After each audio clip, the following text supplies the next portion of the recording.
네, 여러분 7월 15일 목요일 우리 매일 기도회 시작하기로 하겠습니다. 우리 다 같이 사도신경 고백합니다. 전능하사 천지를 만드신 하나님 아버지를 내가 믿사오며 그 외아들 우리 주 예수 그리스도를 믿사오니 이는 성령으로 잉태하사 동정녀 마리아에게 나시고 본디오 빌라도에게 고난을 받으사 십자가에 못 박혀 죽으시고 장사한 지 사흘 만에 죽은 자 가운데서 다시 살아나시며 하늘에 오르사 전능하신 하나님 우편에 앉아 계시다가 저리로서 산자와 죽은 자를 심판하러 오시리라. 성령을 믿사오며 거룩한 공회와 성도가 서로 교통하는 것과 죄를 사하여 주시는 것과 몸이 다시 사는 것과 영원히 사는 것을 믿사옵나이다. 아멘. 오늘 하나님께서 저희들에게 주시는 말씀은 신약성경 마태복음 27장 신약성경 마태복음 27장 3절에서 10절 말씀 보시겠습니다. 마태복음 27장 3절에서 10절 말씀입니다. 제가 지금 성경책으로는 49페이지에 기록되어 있습니다. 다 찾으신 줄 알고 제가 봉독해 드리겠습니다.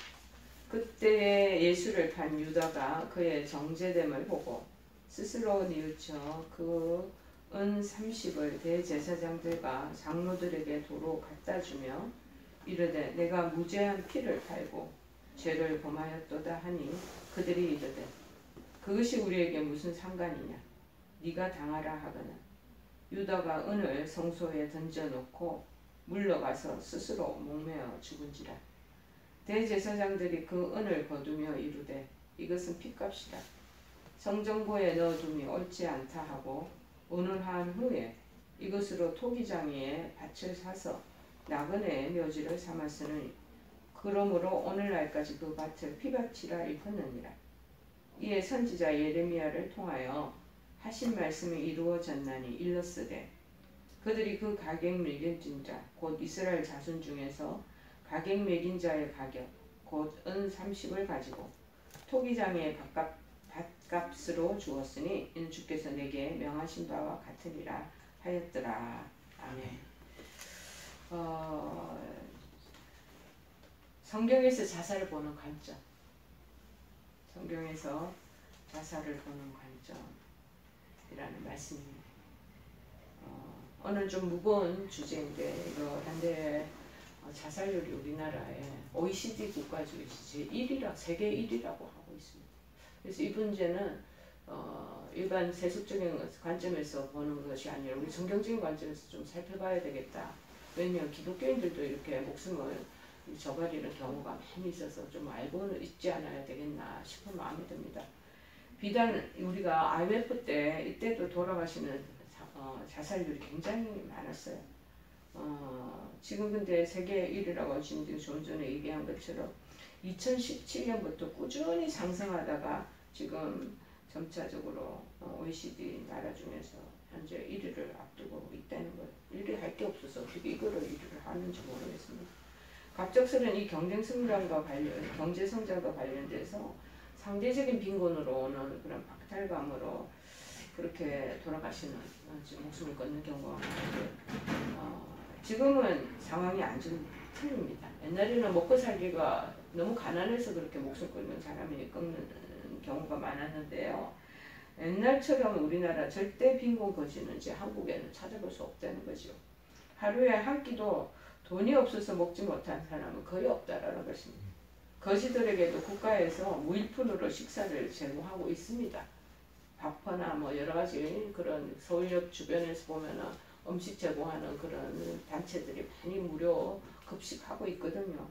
자살률 1위가 된 원인은 또 여러 가지도 있지만 또 그 중에 하나 기여를 하는 게 인터넷하고 또 연관이 있다라는 것이죠. 인터넷 우리나라가 보급률이 1위잖아요. 세계 어느 나라에 가더라도 인터넷 속도도 또 1위라고 SNS 사용률이 또 1위래요. 대한민국 그 지금 현 주소가 그렇습니다. 제가 한 15년 전에 17년 전에 제가 미국에 살면서 이태리에 잠깐 갈 일이 출장 갈 일이 있어서 이태리 로마를 간 적이 있습니다. 당연히 이 SNS 인터넷이 이게 잘 되겠거니 하고 갔더니 전혀 안 되는 거예요. 그래서 이 인터넷이 안 되는 것이 참 힘들구나. 또 그리고 더군다나 또 미국에서도 또 조금 저 약간 시골 외곽지에 가면 또 인터넷이 안 돼요. 기지국을 세우지 못하니까. 근데 우리나라는 어디고 방방 곳곳에 세우지 않는 곳이 없을 정도로 세계의 그 인터넷 강국이에요. 그런데 이 인터넷 때문에 자살률이 더 늘어나고 있다는 거예요. 댓글 때문에라고. 댓글에 막 그렇게 공격을 하고 그런 또 여러 가지 비일비재한 사람을 비방하는 소리를 막 하니까 그것 때문에 마음의 상처를 입고 그냥 뛰어내리는 사람, 목숨 끊는 사람들이 많이 나고요. 저희들이 내사판정위원회도 제가 1년에 몇 차례씩 위원회로 들어가면 거기서도 목숨 끊어서 정말 인생을 마감하는 그런 경우에 많이 계셔서 그분들이 또 가족들이 또 비록 그렇게 비참하게 돌아가셨지만 또 여러 가지 가지고 있는 그 몸의 생체적인 기능은 또 다른 사람에게 후하게 선하게 활용을 하도록 또 이렇게 제공하는 경우도 있습니다. 하루에 한 30명이 죽는다고 생각을 하라는 거죠. 여러분, 코로나 경제 어려움은 더더욱 자살을 부추기고 있는 것 같습니다. 심지어 기독교라는 사람들조차도 극단적 선택을 서슴지 않다고 하는 상황입니다. 그런데 어떤 사람들은 이제 자신에 대한 삶의 포기는 하나님에 대한 대반역이다 라고 말하는 사람들도 있습니다. 여러분, 이 뒤에 배경이 누구냐면 악한 사탄입니다. 악한 영들은 어떻게 해서든 이 사람들을 괴롭혀서 자살을 유도합니다. 그래서 실제로 자살하는 사람들이 90%는 죽기 전에 다 후회를 한다고, 실패한 사람들을 들어보면 다 후회한다고 그러는 거죠. 이 마귀에게 속아서 하는 짓이 아니겠습니까? 이런 상황에서 오늘날 자살 옹호론자들이 또 있어요. 사이트 가면. 그래서 사람이 자기 생명을 유지해 나갈 고유할 권리를 가지고 있듯이 그렇게 자기 생명을 포기할 권리도 있다 라고 자살을 그렇게 옹호하는 자들도 많이 있다라고 얘기합니다. 일반적으로 사회에서는 이 자살을 온당하게 보고 있지 않잖아요. 그런데 이들이 말하는 주장에는 일리가 있다고 말들을 합니다. 그렇지만요, 기독교에서는 이런 자살 옹호론을 단호히 반대하는 측면이 있다는 것을 우리 기억하고 인지해야 합니다. 물론 성경은 그 어디에서도 자살이 옳다, 그러다에 관해서 직접 언급하는 문구는 없습니다. 그러나 성경의 그 교훈들을 잘 종합해 보면 자살을 반대하고 제약시하는 것만큼은 틀림이 없는 것 같습니다. 그러면 이 여러 가르침을 통해서 본문에 나타난 가룟 유다의 자살이 왜 죄가 되는지를 함께 생각해 보아야 되겠습니다. 첫째, 인간의 생명의 주권은 하나님께 있기 때문인 것입니다. 성경은 인간의 생명이 하나님께로부터 왔다고 말합니다. 창세기 1장 26절에 보면은 하나님이 이르시되 우리의 형상을 따라 우리의 모양대로 우리가 사람을 만들고 그들로 바다의 물고기와 하늘의 새와 가축과 온 땅과 땅에 기는 모든 것을 다스리게 하자, 그렇게 말합니다. 제가 요새 창세기를 계속 묵상하고 있는데 창세기 보면 이 오주 만물과 피조 세계가 하나님의 생명체인 우리들이 정말 하나님의 만드신 그 정말 창조물이구나. 하나님의 우리를 이렇게 지으셨구나. 온 만물을 또 우리 다스리라고 우리 먹고 살게 하는 먹거리를 제공하시는구나 하고 더 절절히 깨닫습니다. 인간의 생명뿐만 아니라 모든 생명이 다 하나님께로부터 왔다고 가르치지 않겠습니까?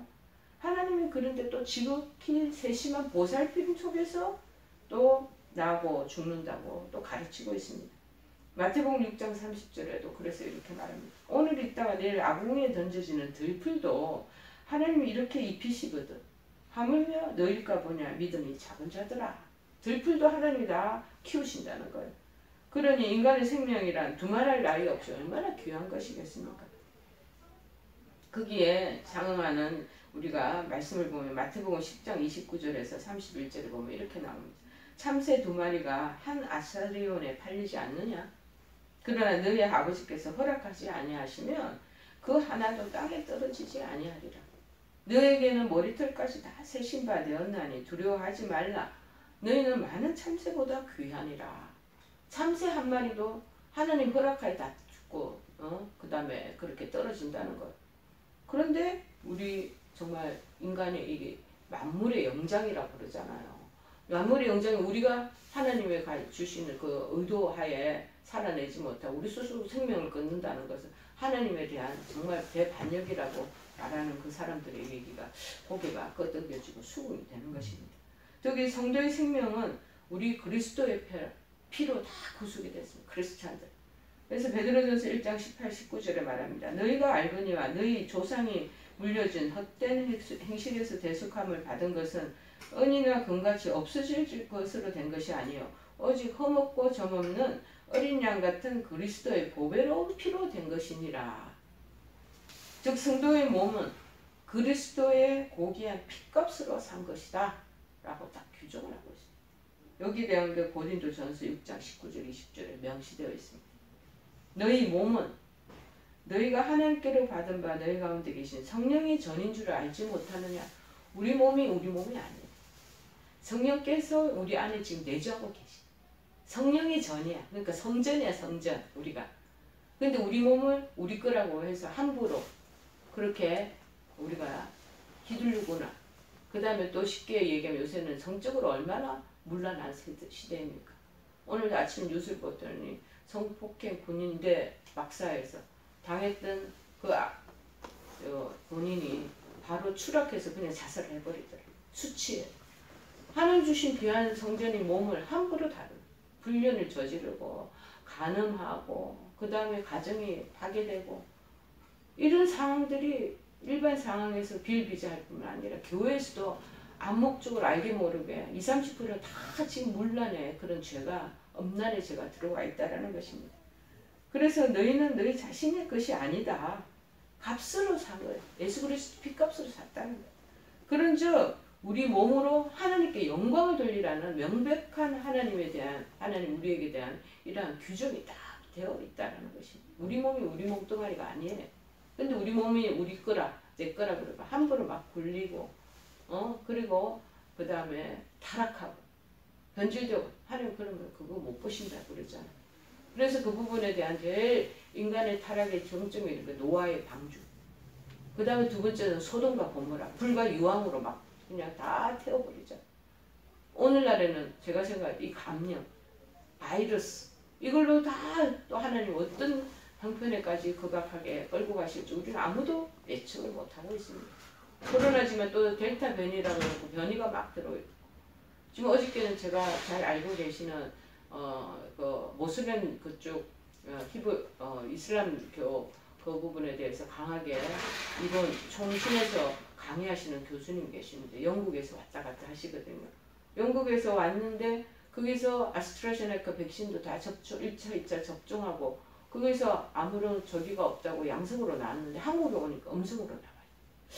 비행기 안에서 그랬는지 어쨌는지. 그래서 지금 보라매 병원에 입원하고 계시는데 막 체중이 5kg씩 빠지고 고열과 막 입맛 다 잃어버리고 그냥 시달리고 지금 그렇게 계시다. 어떻게 될지 모르는 사람이라는 거예요. 여러분. 그래서 바울은 성도의 몸을 주님의 것이다. 우리 몸이 아니에요. 이제 성도 크리스찬들. 하나님이 우리의 몸을 주장하시는 거예요. 그리고 나아가서 그리스도를 위해 살고 그리스도를 위해 죽을 목숨으로 규정을 딱 해놓고 있습니다. 자, 로마서 14장 7절 8절에 말합니다. 우리들 중에 누구든지 자기를 위하여 사는 자가 없고 자기를 위하여 죽는 자도 없도다. 우리가 살아도 주를 위하여 살고 죽어도 주를 위하여 죽나니 그러므로 사나 죽으나 우리가 주의 것이로다. 소유권이 누구냐? 하나님이 우리 소유예요. 우리의 주인이시라. 그래서 주인이라고 얘기하잖아요. 자, 따라서 성도가 자살한다. 하나님의 주권에 대한 중대한 침해 행위가 아닐 수 없습니다. 그러므로 기독교 우리 믿는 성도들은요. 아무리 극한 상황에서도 자살은 물론이거니와 자기 몸에 자해를 해서도 안 된다는 것입니다.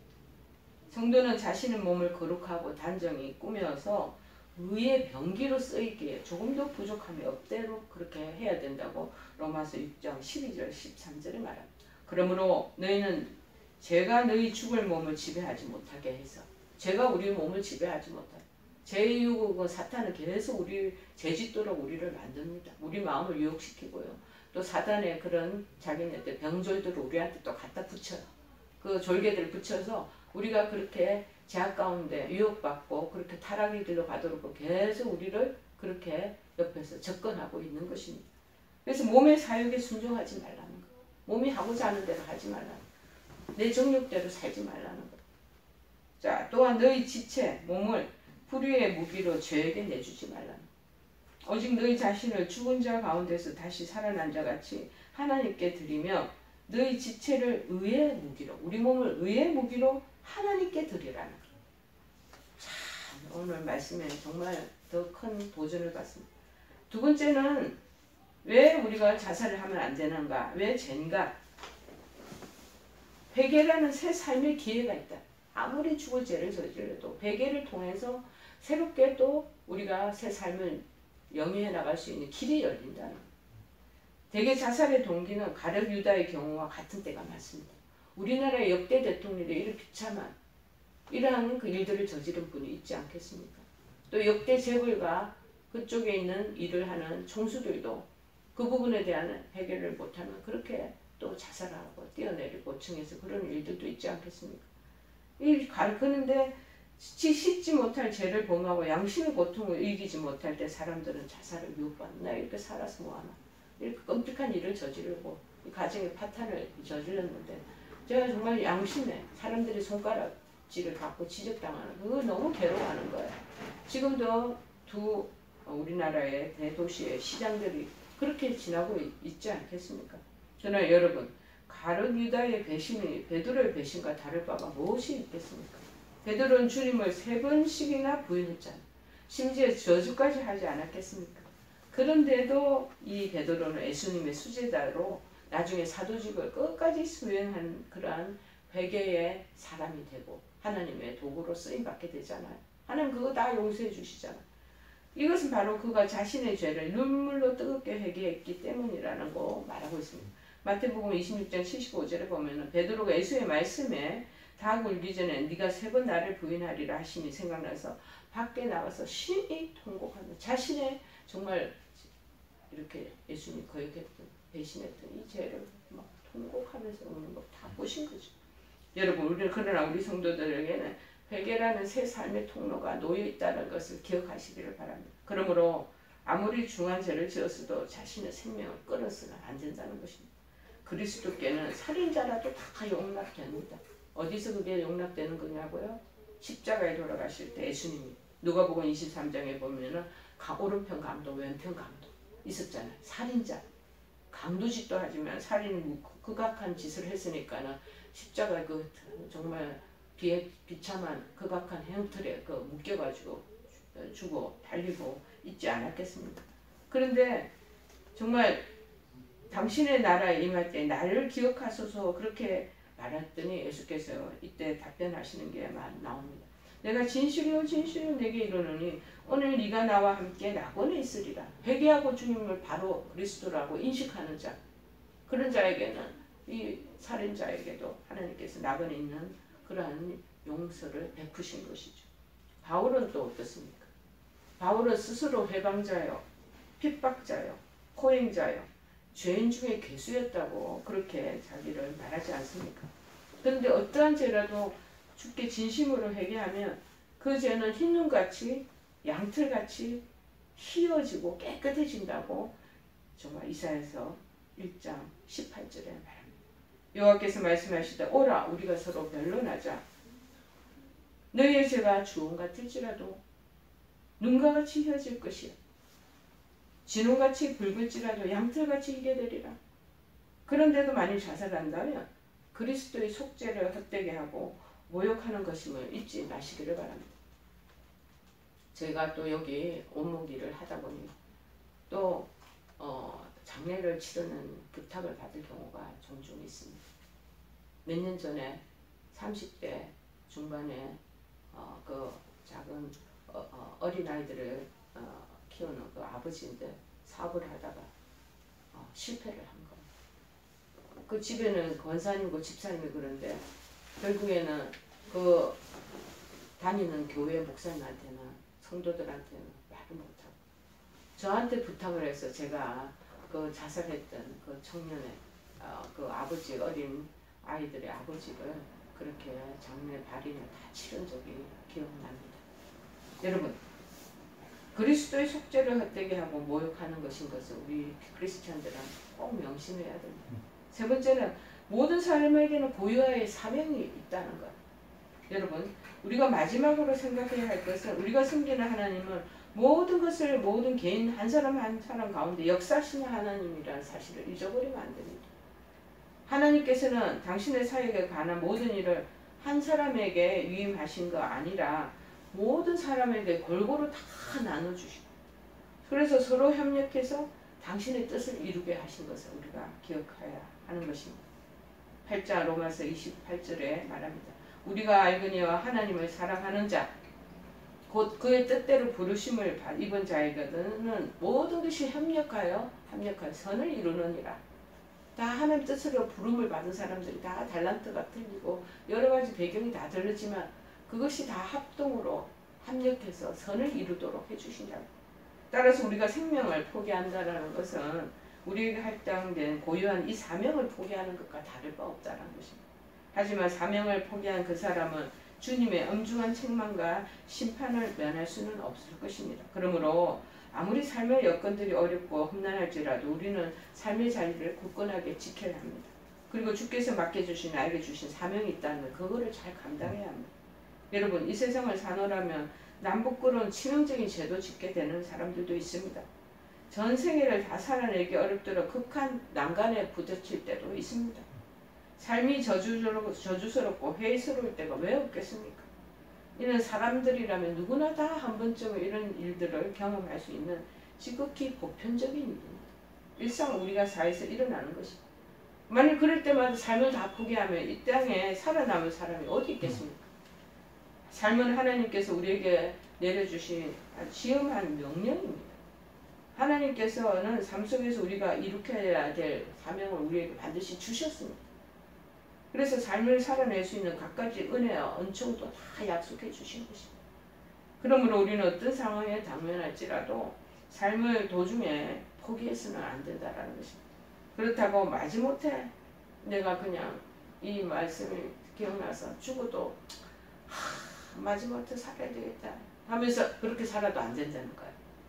믿음의 성도들은 주님의 뜻을 이루며 즐겁고 활기차게 살아가야 될 책임과 의무가 있다는 것을 우리가 기억해야 됩니다.